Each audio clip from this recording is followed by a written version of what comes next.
പത്മപ്രിയ ഭാഗം 12. മീനൂട്ടിയോട് എവിടെ പോയതായിരുന്നുവെന്ന് പലതവണ അച്ചമ്മ ചോദിച്ചു. കൂട്ടുകാരി മിത്തുവിൻ്റെ അടുത്തുണ്ടായിരുന്നുവെന്ന് അവൾ മറുപടിയും കൊടുത്തു. പക്ഷേ അവർക്കതത്ര വിശ്വാസമല്ലായിരുന്നു. അവൾ എന്തൊക്കെയോ ഒളിക്കുന്നുണ്ടെന്ന് അച്ചമ്മയ്ക്ക് തോന്നി. കുറച്ചു സമയം അവളോട് കെറുവോടെ ഇരുന്നപ്പോൾ മീനു നടന്ന കാര്യങ്ങളൊക്കെ അച്ചമ്മയെ പറഞ്ഞു കേൾപ്പിച്ചു. എന്തിനാണ് അവിടെ പോയതെന്ന് ചോദിച്ച് അവർ അവളെ കണക്കിന് ശകാരിച്ചു. ആ സമയത്താണ് കാർത്തിയും വന്നത്. പെട്ടെന്ന് രണ്ടാളും സംസാരം അവസാനിപ്പിച്ചു. ഏകദേശം 2 മണിയോടെ പെണ്ണു കാണാൻ പോയവരൊക്കെ മടങ്ങിയെത്തിയിരുന്നു. സീത വന്ന പാടെ അമ്മയോടും മോളോടുമൊക്കെ പത്മയെക്കുറിച്ച് വർണ്ണിച്ചു. മീനൂട്ടിക്കും അവളെ കാണണമെന്ന് ഒരുപാട് ആഗ്രഹം തോന്നി. ഒപ്പം മുത്തശ്ശിക്കും. അമ്മേ, വിവാഹം എന്തായാലും ഉടനെ കാണും, കൂടിപ്പോയ 2 മാസം, അമ്മയുടെ അടുത്തേക്ക് വന്ന് രാമൻ പറഞ്ഞു. കൂടെ പോയ ആളുകളൊക്കെ പാതി വഴിയിൽ നിന്നും പിരിഞ്ഞു പോയിരിക്കുന്നു. ഞായറാഴ്ച ആയതുകൊണ്ട് എല്ലാവർക്കും ഓരോരോ പ്രോഗ്രാമായിരുന്നു. സീത നേരെ മകൻ്റെ മുറിയിലേക്ക് കയറി ചെന്നു. നിറഞ്ഞ പുഞ്ചിരിയോടെ കയറി വരുന്ന അമ്മയെ നോക്കി അവൻ വായിച്ചുകൊണ്ടിരുന്ന പുസ്തകം മടക്കി മേശമേൽ വെച്ചു. നല്ല സുന്ദരിക്കുട്ടിയാണ് കേട്ടോ മോനെ, അമ്മയ്ക്ക് ഒരുപാട് ഇഷ്ടമായി. അവൻ്റെ അടുത്തേക്ക് വന്ന് കട്ടിലിരുന്നു കൊണ്ട് അവർ പറഞ്ഞു. അമ്മയുടെ പിന്നാലെ മീനൂട്ടിയും മുറിയിലെത്തി. ഏടത്തിയുടെ വേഷം എന്തായിരുന്നമ്മേ? ഒരു സെറ്റും മുണ്ടും. അമ്മയ്ക്കും അച്ഛനും ഒരുപാട് ഇഷ്ടമായി മോളെ. നല്ല അടക്കവും ഒതുക്കവും ഒക്കെയുള്ള നല്ലൊരു കുട്ടി. ദേവൻ്റെ വീട്ടിലും ആകെ സന്തോഷം നിറഞ്ഞ ദിനങ്ങളാണ് കഴിഞ്ഞു പോയിക്കൊണ്ടിരിക്കുന്നത്. ശ്രീഹരിയുടെ അച്ഛനും അമ്മയും വേണ്ടപ്പെട്ട 1-2 ആളുകളും ഒക്കെ വന്ന് ദേവുവിനെ കണ്ടു. എല്ലാവർക്കും അവളെ ഒരുപാട് ഇഷ്ടമായി. ജാതകവും തരക്കേടില്ല. അതുകൊണ്ട് എത്രയും പെട്ടെന്ന് ഇരുവിവാഹവും നടത്താൻ തീരുമാനിച്ചു. മേഘയും വിനീതും ഇടയ്ക്കൊക്കെ വിളിച്ച് പരസ്പരം സംസാരിച്ചു. വിനീതിൻ്റെ പെരുമാറ്റം മേഘയെ ഒരുപാട് സ്വാധീനിച്ചു. ദേവനും മകളുമാണെങ്കിൽ നിലത്തും താഴെയും അല്ലാത്ത മട്ടിലാണിപ്പോൾ. പ്രഭ മാത്രം മൂകയായി മാറി നിന്നു. അതിന് ഭർത്താവിൻ്റെ കയ്യിൽ നിന്നും ഒരുപാട് ചീത്ത കേൾക്കുകയും ചെയ്യുന്നുണ്ടവർ. ദേവു കോളേജിലേക്ക് പോയെങ്കിലും ശ്രീഹരി അവളെ കാണാനായി ഇടയ്ക്ക് അവിടെ വന്നിരുന്നു. അവൻ ഒരു വില കൂടിയ ഫോൺ അവൾക്ക് സമ്മാനിച്ചിട്ടാണ് പോയത്. അതറിഞ്ഞതും ദേവൻ സന്തോഷം കൊണ്ട് മതിമറന്നു. തൻ്റെ മകൾക്ക് കിട്ടിയ സൗഭാഗ്യത്തെക്കുറിച്ച് അയാൾ വാനോളം പുകഴ്ത്തി പറഞ്ഞുകൊണ്ട് ഉമ്മറത്തിരുന്നു.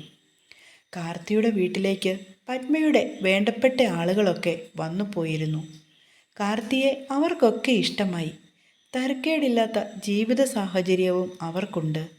പത്മ ഇവിടെ സൗഭാഗ്യവതിയായി കഴിയുമെന്ന് വന്നവരൊക്കെ പരസ്പരം പറഞ്ഞു. എല്ലാവർക്കും ഇഷ്ടമായ സ്ഥിതിക്ക് എത്രയും പെട്ടെന്ന് വിവാഹം നടത്താം എന്നാണ് തീരുമാനം. ഗോപിനാഥനും കുടുംബവും അത് സമ്മതവുമാണ്. നല്ലൊരു മുഹൂർത്തം കുറിപ്പിച്ചോളാൻ അവർക്ക് സമ്മതം കൊടുത്തത് രാമൻ്റെ അമ്മാവനായിരുന്നു. പണിക്കരുടെ അടുത്ത് ചെന്നിട്ട് വിളിക്കാം എന്ന് പറഞ്ഞുകൊണ്ട് അവർ അവിടെ നിന്നും മടങ്ങിയത്. ഇതിനു മുന്നേ തന്നെ ഗിരിജയുടെ അടുത്ത് ചെന്നിട്ട് മീനൂട്ടി പത്മയുടെ ഫോൺ നമ്പരൊക്കെ ചോദിച്ചു വാങ്ങിയിരുന്നു. അവർ നമ്പർ പറഞ്ഞു കൊടുത്തത് മീനൂട്ടി ഫോണിൽ സേവ് ചെയ്തു. അവിടെ നിന്നിരുന്ന കാർത്തി അതപ്പോൾ തന്നെ അവൻ്റെ മനസ്സിലും സൂക്ഷിച്ചു. കാരണം അവന് കുറച്ച് തീരുമാനങ്ങളൊക്കെ എടുത്തിരുന്നു. അന്ന് രാത്രിയിൽ ഏകദേശം ഒരു 9 മണിയായി കാണും. പത്മ അടുത്ത ദിവസത്തെ പരീക്ഷയ്ക്ക് വായിച്ചു പഠിക്കുകയാണ്. ഫോണിലേക്കൊരു കോൾ വന്നു. പരിചയമില്ലാത്ത നമ്പർ. അമ്മ അവളോട് നേരത്തെ പറഞ്ഞിരുന്നു മീനൂട്ടി വിളിക്കുമെന്ന്. വൈകാതെ അവൾ ഫോൺ എടുത്ത് കാതോട് ചേർത്തു. ഹലോ. അവളുടെ ശബ്ദം അവൻ്റെ കാതിൽ പതിഞ്ഞു. പത്മ, ഞാൻ കാർത്തിയാണ്. പെട്ടെന്ന് പത്മയ്ക്ക് എന്തു പറയണമെന്നറിയില്ലായിരുന്നു. അന്ന് തന്നോട് 1-2 വാക്കുകൾ സംസാരിച്ചു പോയ ആളാണ്. എന്നാൽ ശബ്ദവും രൂപവുമൊക്കെ അവൾ മറന്നുപോയിരുന്നു. ഒരു നിമിഷം അവളുടെ തൊണ്ട വറ്റി വരണ്ടു. ഹലോ പത്മ, കേൾക്കുന്നില്ലേ? വീണ്ടും അവൻ്റെ ശബ്ദം. ഉവ്വ്, കേൾക്കാം, അവൾ മെല്ലെ പറഞ്ഞു. നാളെ താൻ ഫ്രീ ആണോ? മുഖവുര കൂടാതെ അവൻ ചോദിച്ചു. എനിക്കൊരു എക്സാം ഉണ്ട്. ഏതവറാണ്? തേർഡ്. ഉച്ചയ്ക്ക് 1 മണിക്ക് ഞാൻ എത്താം. ലഞ്ച് ബ്രേക്ക് ടൈമിൽ നമുക്ക് ഒന്ന് കാണാം. അത് കഴിഞ്ഞ് താൻ ക്ലാസ്സിലേക്ക് പോയിക്കോളൂ. അവൾ ആലോചനയോടെ മൂളി. ഞാൻ വിളിക്കാം, ഓക്കേ. അവൻ്റെ കോൾ കട്ടായി. പത്മ അപ്പോഴും ഫോൺ അവളുടെ കാതിലേക്ക് ചേർത്ത് വെച്ചുകൊണ്ടിരിക്കുകയായിരുന്നു. മുത്തശ്ശി കയറി വന്നപ്പോൾ അവൾ ഫോൺ വേഗം താഴ്ത്തി വെച്ചു.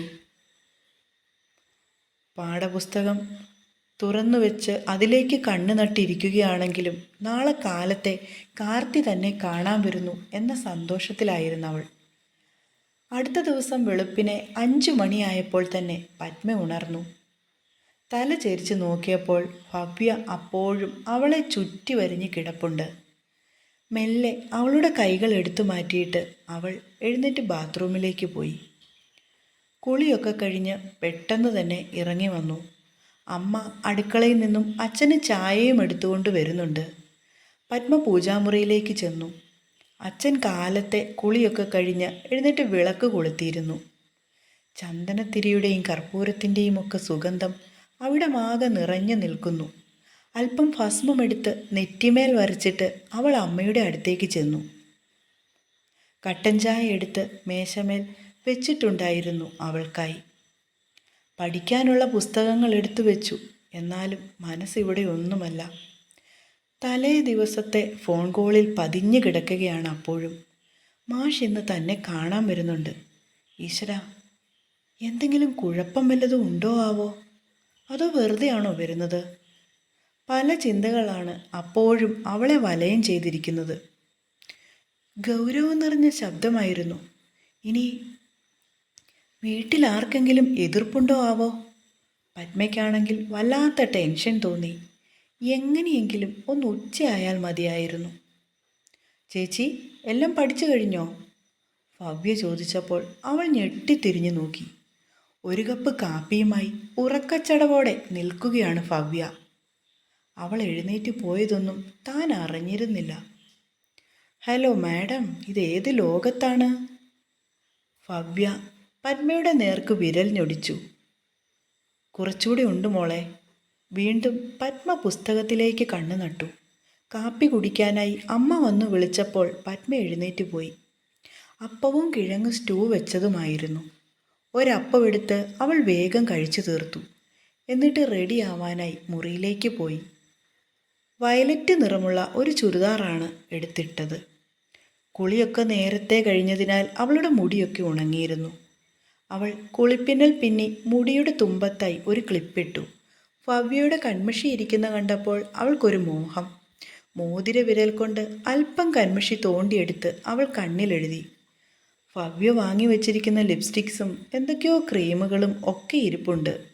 പക്ഷെ അതൊന്നും തനിക്ക് വേണ്ട. ഒരു കുഞ്ഞി പൊട്ടെടുത്തു. അതിനു മേലെ ചന്ദനവും. അച്ഛൻ കാവിൽ നിന്നും കൊണ്ടുവന്ന കുങ്കുമമെടുത്ത് അതിലേക്കൊന്ന് കോറി. സത്യം പറ, ഇന്ന് കാർത്തിയേട്ടനെങ്ങാനും വരാമെന്ന് അറിയിച്ചിട്ടുണ്ടോ? പിന്നിൽ നിന്നും ഭവ്യ മെല്ലെ ചോദിച്ചു. പത്മയാണെങ്കിൽ അടിമുടി വിറച്ചുപോയി. ഈശ്വര, ഭവ്യെങ്ങാനും അറിഞ്ഞോ? എൻ്റെ ഭവ്യെ, നീ ഒന്ന് പതുക്കെ പറ, ആരെങ്കിലും കേൾക്കും. അപ്പോൾ കാർത്തിയേട്ടൻ ഇന്ന് വരുന്നുണ്ടോ? അവൾക്ക് ആകാംക്ഷയായി. ഇല്ലെന്നേ, ഈ കുട്ടിക്കിത് എന്താണോ എൻ്റെ ഗുരുവായൂരപ്പാ. തൻ്റെ കള്ളത്തരം പിടിക്കപ്പെടുമോ എന്ന് ഭയപ്പെട്ടുകൊണ്ട് അവൾ പറഞ്ഞു. അല്ല, എന്താ ചേച്ചി ഇന്ന് പതിവില്ലാതെ ഒരു മേക്കപ്പൊക്കെ? ഭവ്യ വിടാനുള്ള ഭാവമില്ല. ഞാൻ വെറുതെ ഈ കൺമഷി കണ്ടപ്പോൾ. പത്മ അവളുടെ ബാഗിലേക്ക് പുസ്തകങ്ങളൊക്കെ നിറച്ചുകൊണ്ട് വേഗം പുറത്തേക്കിറങ്ങി. കണ്ടാലും തെറ്റൊന്നുമില്ല, കല്യാണം കഴിക്കുന്ന ആളല്ലേ. ഭവ്യെ, ഞാൻ അമ്മയോട് പറയും കേട്ടോ, നീ ആവശ്യമില്ലാത്ത വർത്താനം പറയാതെ. പത്മ പിറുപിറുത്തു. നടക്കട്ടെ നടക്കട്ടെ.